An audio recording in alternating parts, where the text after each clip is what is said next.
今天是修船的第3天，早晨的话我还是像以前一样3点半就醒了，但是呢也不用值班，我又眯了个回笼觉，大概5点钟左右起来。其实啊，当大副哪一点都好，但是我感觉最熬人的就是早晨3点半就要起来，这一点真的是太熬人了。说大厨啊，你看你每天5点半起来，我说在船上我就最羡慕你了，为什么？因为你5点半起来可以比我晚2个小时，这样的话我就基本上可以休息够了，这是我真心话啊。这些工人呢大概就6点钟上来，他们就开始了一天工作了。这个工人也是很不容易的，你看他们一群群的忙忙碌碌，然后也是提着大包小包，身上着着各种安全带啊、安全设施之类的。修船这2、3天呢，我感觉这个中原海运重工就是上海这个船厂呢是非常正规的。就是我这个视频呢是第3天拍的嘛，我给大家后面会讲一些这个具体的原因吧。我切身体会的，就是感觉到管理是很正规，而且呢对于安全方面他们是毫不含糊，抓得很紧。每一个工作现场呢都会有一身红衣服，戴着红帽子的安全员进行安全的现场监督。因为有的工人埋头苦干的话，有时候会忽视一些安全方面的因素，这样的话安全员就可以作为一个提醒，然后保障工人的生命安全。这条船呢是之前在我们船的左面靠的一条船，我还给大家拍过了，现在它已经要进船坞了，大家看到没有？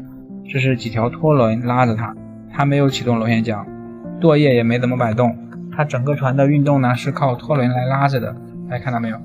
由于明天后天有大风呢，船长安排我们到船头加2条缆绳，船尾也加2条缆绳，这是我在船头加缆绳的时候给大家拍的。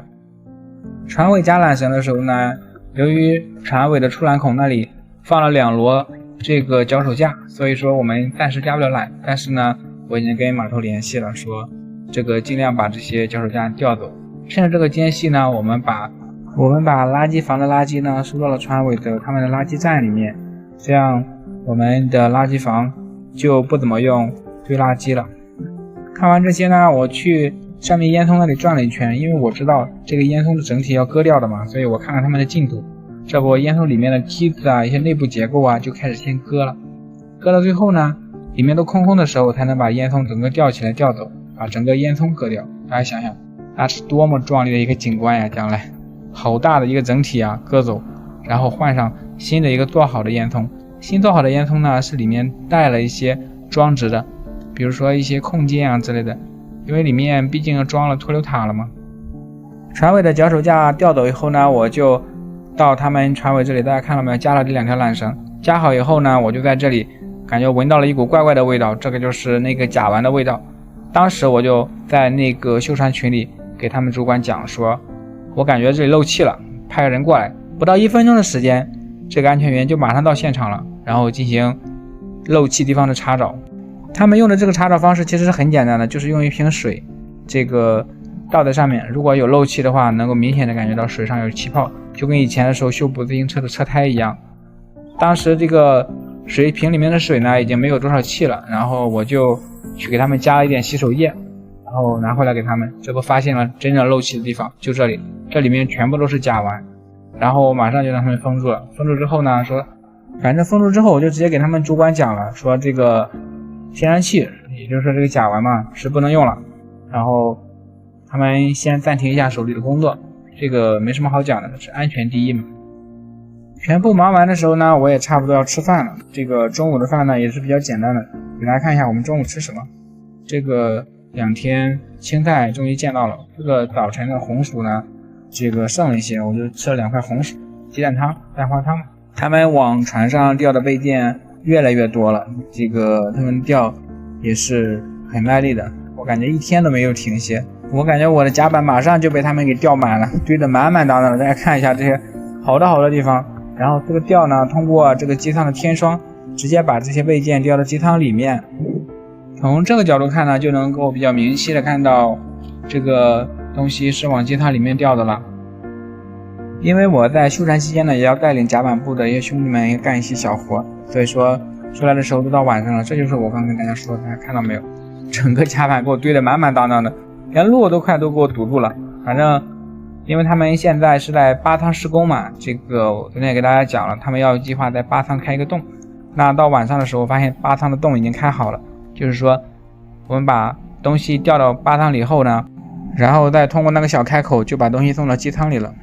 我还是决定去八汤里面看看，给大家看看这个小道门呢，就是八汤的奥体的道门了。从这里看一眼，大家看到没有？底下是略微有些积水的，像镜子一样反射到我的手机了。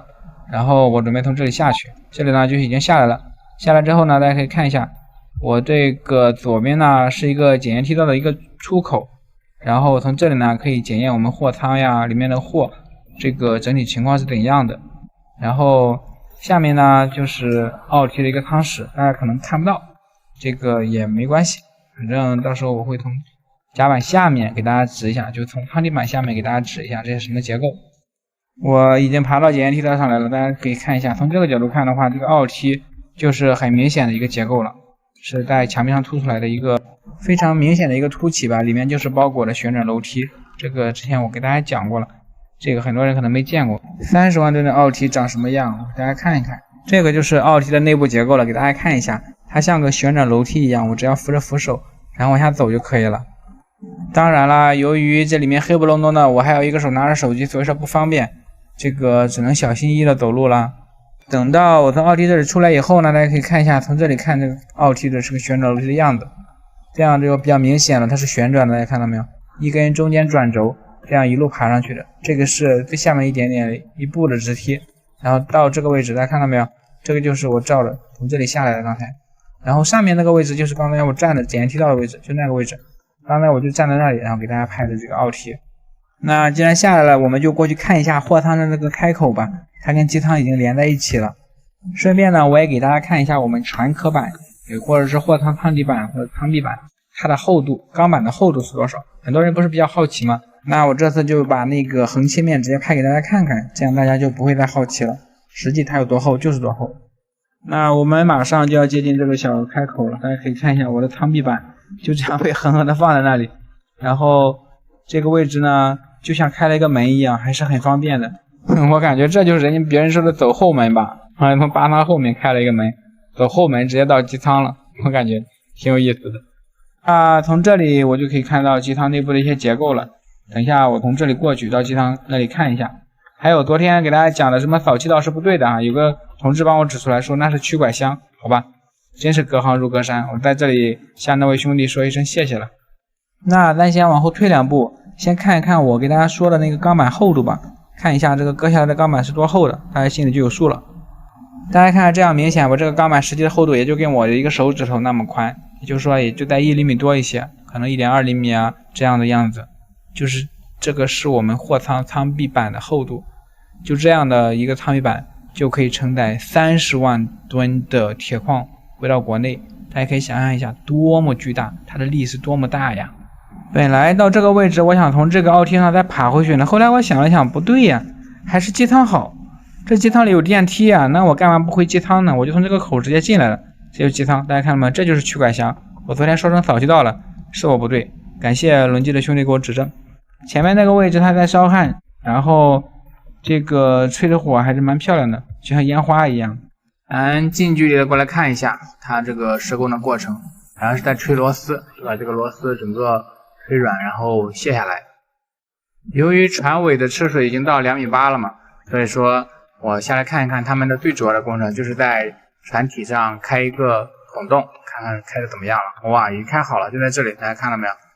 这个孔洞从这里看的话可以看到外海了。这个开口呢可能就是将来整个脱硫塔工作以后把废气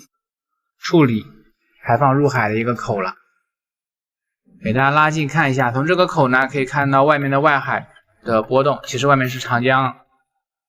这个口烧好以后呢，后面会装一个碟阀，这个碟阀呢可以开启和关闭，就是这个阀了。然后后面这个套管再套到这个碟阀上面，最后再连接到整个处理装置的上面，这样的话就能形成一个整体，然后形成一个对外海的回路，而且能够锁闭现在的水压进入到机舱里来。这个是近距离给大家看一下这个碟阀，这个上面是液压控制装置来控制的，上面这些都是液压管路控制。当然呢，这是另外一边，也就是我们右舷，那右舷这个孔呢已经开出来了，还没开始烧。他们正在用葫芦挂着它，正在确定位置，然后点几个点，最后焊点确定之后把它固定住，然后再烧。忽然间在鸡汤里发现了这一圈神奇的灯带，当时我不知道是干嘛的，但是我马上就知道是干嘛的了，因为我走着发现我自己在鸡汤都迷路了，但是我沿着这个灯带走的话呢，就很容易的找到了方向。哦，原来这个就是生命之带呀。为了验证我的想法，咱就顺着这个灯带走走看看能不能到出口下。这个灯带呢指引，这就是一路往上爬了。这个大概看一下吧，我快进了5倍，大家看一下这个最后到哪里。正常来看的话是问题不大的。哦，到这里我就知道了，上面是锅炉房，也就是昨天我给大家拍的那里。那个上面就是甲板开口了，我不给大家看了。我要从这里坐电梯，然后回我房间了，准备把这个视频搞一搞了。大家可以看一下这个鸡汤的其他构造。那右边这个电梯井呢，就是电梯了，大家可以看一下，哎，找到了。有这个电梯的话就方便多了，按一下，然后准备上去。等电梯的这个过程中呢，我发现了这些张贴的东西，油舱、油柜、油管未经审批，严禁动火，就是他们把每个油舱的位置都贴了这些东西，防止有工人在不知情的情况下动火，导致燃油的爆炸。还没吃晚饭呢，这个是今天的晚饭，是豆腐鱼头汤，然后白米饭，还有鸭，还有鱼，还有青菜等等。那修船第3天关于船体开的这几个孔洞的介绍呢，就讲到这里了，感谢大家的观看，希望大家继续收看我的第4期。